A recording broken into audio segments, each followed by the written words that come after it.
जितिन प्रसाद को कांग्रेस से बीजेपी में शामिल करने के बाद पार्टी की ओर से ये जोर शोर से दावे किए जा रहे थे कि बीजेपी में शामिल होने वाले नेताओं की कतार लगी है। वैसे ऐसी कतार पश्चिम बंगाल में भी देखी थी और चुनाव परिणाम भी दिखाई दिया था। बंगाल में मिली हार के बाद बीजेपी को भी जमीनी हालात का अंदाजा हो गया है, इसलिए अब चुनावों में छोटे दलों को साधने की रणनीति बनाई गई है और इसका जिम्मा भी पार्टी के राष्ट्रीय अध्यक्ष जेपी नड्डा ने उठाया। लेकिन नड्डा को यूपी के ये छोटे दल अब आंखें दिखा रही हैं और अब तो वो नड्डा से भी बात करने को तैयार नहीं है। देखिए ये खास रिपोर्ट। राष्ट्रीय अध्यक्ष जेपी नड्डा इस समय यूपी की छोटी पार्टियों से लगातार बात कर रही हैं।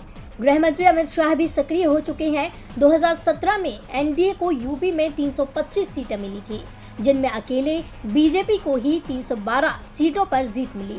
403 सदस्यों वाली विधानसभा में बीजेपी के पास अपने दम पर ही 3/4 से ज्यादा का बहुमत था, जिस कारण सहयोगियों को साइड करने की रणनीति तैयार की गई, जिस कारण सुहेल देव भारतीय समाज पार्टी ने पहले सरकार से खुद को अलग किया और फिर एनडीए से। अपना दल भी नाराज चल रहा था, लेकिन उसने गठबंधन से दूरी नहीं बनाई। अब चुनाव फिर सामने है और उससे पहले महामारी ने यूपी सरकार के तमाम दावों की कलई खोल दी है। महामारी प्रबंधन से पहले यूपी में पंचायत चुनाव हुए, क्योंकि पंचायत चुनावों के बाद ही यूपी में स्वास्थ्य हालात खराब हुए थे। इन पंचायत चुनावों में बीजेपी सत्ताधारी पार्टी होते हुए भी तीसरे स्थान पर पहुंच गई।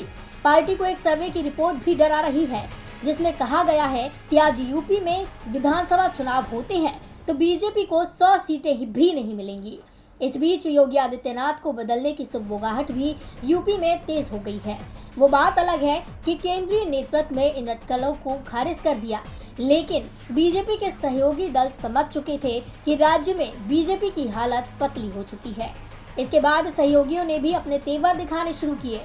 सबसे पहले निषाद पार्टी के अध्यक्ष संजय निषाद ने कहा कि यदि योगी मंत्रिमंडल में निषाद पार्टी को जगह नहीं मिली तो विधानसभा चुनावों में बीजेपी हमें भूल ही जाए।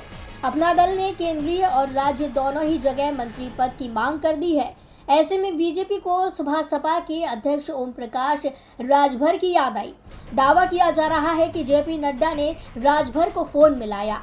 नड्डा राजभर से दिल्ली में मिलना चाहते थे, लेकिन राजभर ने नड्डा से कह दिया कि आप मेरे पीएस से बात कर लीजिए।